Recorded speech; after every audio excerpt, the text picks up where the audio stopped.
Welcome to my YouTube channel and Merry Christmas to everyone out there. In today's video, I'll be sharing with you the report of the UK Migration Advisory Council that advised the UK government on migration issue. They've released their report and it has so many positive impacts on migration. So if you care to know more about the report that was recently released by Mark, you need to stick with me to the end of this video as I'll be giving you the good news. I call it good news because they reveal some details that before now, people do not understand the impact migrant contributes to UK economy positively. But in that report, they put out some good details and this will be a boost to migrants currently living here in the UK. Hi guys, you're welcome to my YouTube channel. If you are coming across this channel for the first time, in this channel, I give latest updates on UK immigration policies and some of the UK immigration updates, just like the update I'll be sharing with you right in a minute. I also give latest update on ways you can study abroad and ways you can migrate to the UK through the skilled workers migration route. So if this content look exciting to you and it look like something you like, you can subscribe to this channel so you can join the amazing evergreen family. And for my returning subscribers, thank you very much for always coming back to watch my video. I do appreciate you guys. So guys, let's get straight into today's video. The UK Migration Advisory Committee have finally come up with their report. Most of us have been waiting for this report to be released since it was constituted. When the new UK government and Labour government come into place, right, they set up a committee to look into some of the migration policy, right, that was put in place by the Conservative government because there were some outcry about some of those policies. So they set up the Migration Advisory Committee to look into all of those policies to see the merits and how they can either improve on it or how they can sustain the existing policy. So we all have been waiting, looking forward for the report. 2 days back, they released the report. It's a detailed report, right? I will advise every migrant living here in the UK to go through that report. And alternatively, because of the volume of the report, you can check through Vanguard. They summarize some of the highlights that you will be looking forward to. So you can go either through the gov.uk website to access the report released by the Migration Advisory Committee, or you can check through Vanguard to see the EPSAB, the highlights of some of the key issues that were raised in that report. But one of those key issues that was raised by the Migration Advisory Committee that actually caught my attention, which I'm very proud of, and all migrants living here in the UK should be proud of that, right? You know, when the Labour government come into place, one of the policy they intend putting in place to curb net migration, it's Kestama said they will train UK-based national on skill, either to upskill themselves or those who are not skilled, train them to be skillful so that they can go back to work and be productive, right? You know, this will take time because you can only train those who are already skilled to upskill themselves within short time, but those who are not skilled, it will take a couple of months, if not years, for you to be able to train them to be able to impact the sector they are currently being trained for, right? So before that time, you still need migrants, but in most cases, the Migration Advisory Committee has finally come up with a report stating that the average skilled worker coming into the UK, right, will contribute 20% more than UK trained skilled worker, right? So if you are coming from abroad as a skilled worker to work here in the UK and somebody who is living here as a UK national, right, you contribute 20% more than that person. So if you look at that, times it by the number of skilled workers that are coming in from abroad to come and work here in the UK and compare it to the number of UK citizens or those who are national, right, working here in the UK, just oppose the difference. 20% per individual contribute more than those who are a UK national. So that on its own is a plus to tell you that migrants, they are contributing immensely into the UK economy, right? So that on its own puts the question most people are raising, thinking the negative or the demerit of the increase in migration vis-a-vis the merit of increase in net migration. So you can see skilled workers in the UK contribute more than an average UK skilled worker that it's a national here. So that's one highlight the Migration Advisory Committee come up with. So this will be a review on the part of the Labour government.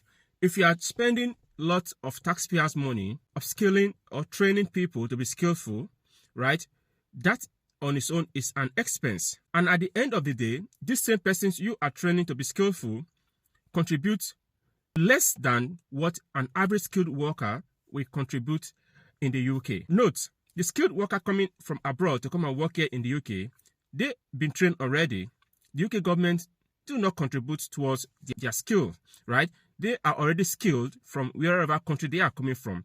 Either their government or their personal resources, they've invested heavily to be able to get themselves to be skillful to the level that the UK government is attracted to them to come and work here in the UK, right?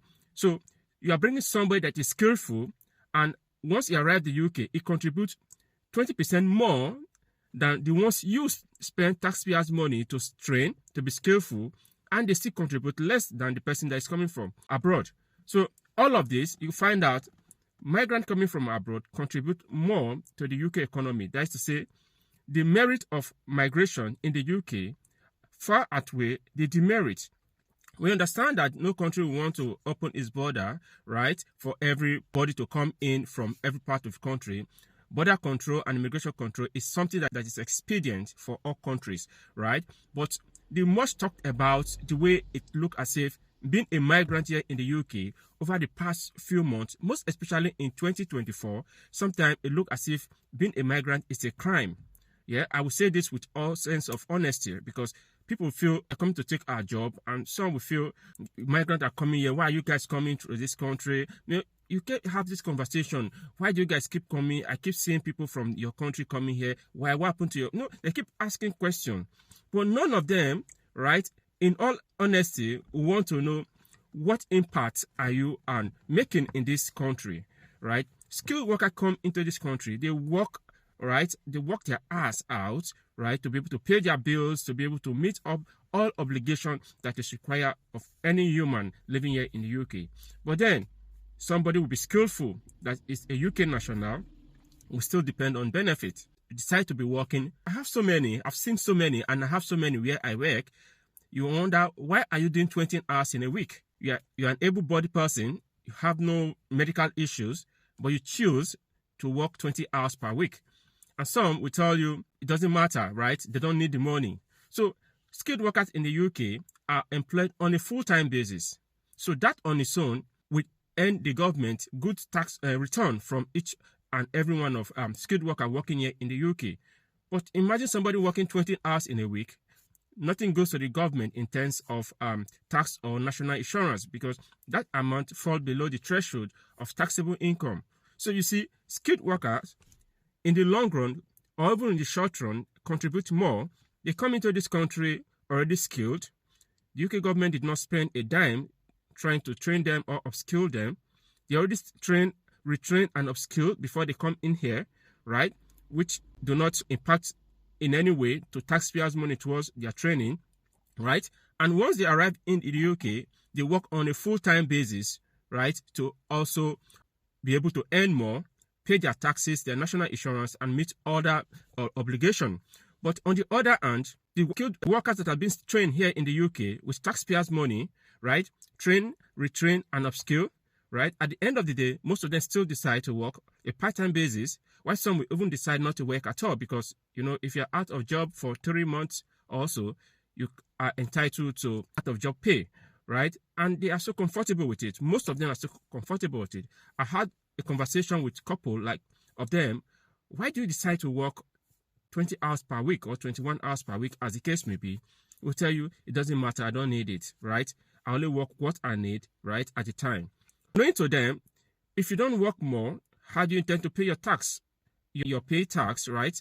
Pay as you earn, because that amount on its own is not up to a taxable income, and the government is not getting anything from it.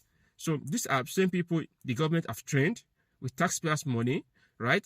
Upskilled them, but on their own part, they are not ready, they are not willing to work on a full-time basis that will enable them pay tax on the extra income they are earning. So you see, average skilled worker in the UK contribute 20% more than those that are trained here as a UK national. That is a fact. I did not say it. That is part of the report that was released by Mark. There are so many things that was released that eye-catching, but I pick out this very one. But you know the sad part of it? The media will not say this, right? It will not be in the news. It will not be. It will not make headline, right? But if it's something that is negative about migrants, right, it will make headline. All newspapers everywhere will be filled up with migrants are coming in. Their numbers or net migration has reached the ceiling, has skyrocketed. This and this, it's at all-time high and the likes. But this report that actually proved, it said skilled workers coming from abroad contribute 20% more than those that are trained here in the UK as a UK national. So that is a fact, right? And this is not making headlines, so I'm surprised. So I'm putting it out there. If you're a skilled worker in the UK, right, don't look at those negative things they are talking about. Try to do that which is right. Work and obey your visa conditions, right? Pay your taxes, do that which is right, and just leave all the side talks. In as much you are living here legally and you are contributing to the economy, Mark has said you are contributing more than those that rely on taxpayers' money, right, to be able to train themselves, to be able to skill themselves. The economy of the country you are living, you are contributing massively to it. And some persons have noticed it and they've come up with report. I believe within the shortest time, after the report is being looked at by the government, they will come up with a position. So guys, we've come to the end of today's video. If you gain value for this video, don't forget to subscribe to this channel so our YouTube can be able to reach out to so many persons, and give a thumb up so that YouTube can recommend this content also to so many persons. See you in my next video.